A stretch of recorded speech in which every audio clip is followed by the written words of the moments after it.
for the Union dead Robert Lowell in Kunja mia servare rem publicum. The old South Boston Aquarium stands in a Sahara of snow now. Its broken windows are boarded. The bronze weathervancott has lost half its scales. The airy tanks are dry. Once my nose crawled like a snail on the glass. My hand tingled to burst the bubbles drifting from the noses of the crowded, compliant fish.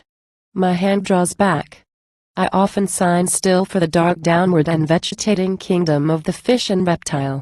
One morning last March, I pressed against the new barbed and galvanized fence on the Boston Common.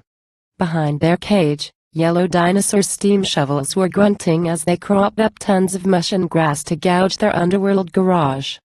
Parking spaces luxuriate like civic sand piles in the heart of Boston.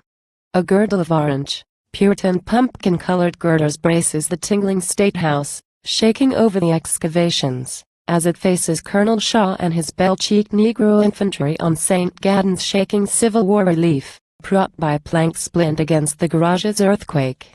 2 months after marching through Boston, half of the regiment was dead.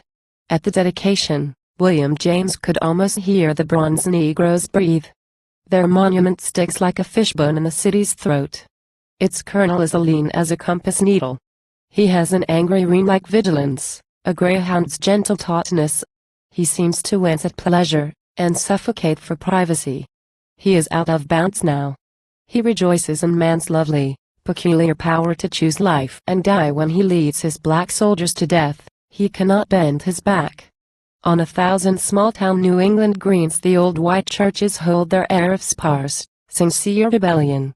Frayed flags quilt the graveyards of the Grand Army of the Republic. The stone statues of the abstract Union soldier grow slimmer and younger each year. Wasp-waisted, they doze over muskets and muse through their sedevans. Shaw's father wanted no monument except the ditch, where his son's body was thrown in lost with his and quo. Niggers. Ampersand quo. The ditch is nearer. There are no statues for the last war here.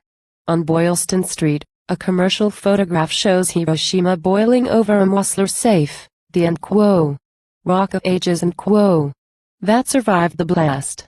Space is nearer. When I crouch to my television set, the drained faces of Negro school children rise like balloons. Colonel Shaw is riding on his bubble. He waits for the blessed break. The aquarium is gone.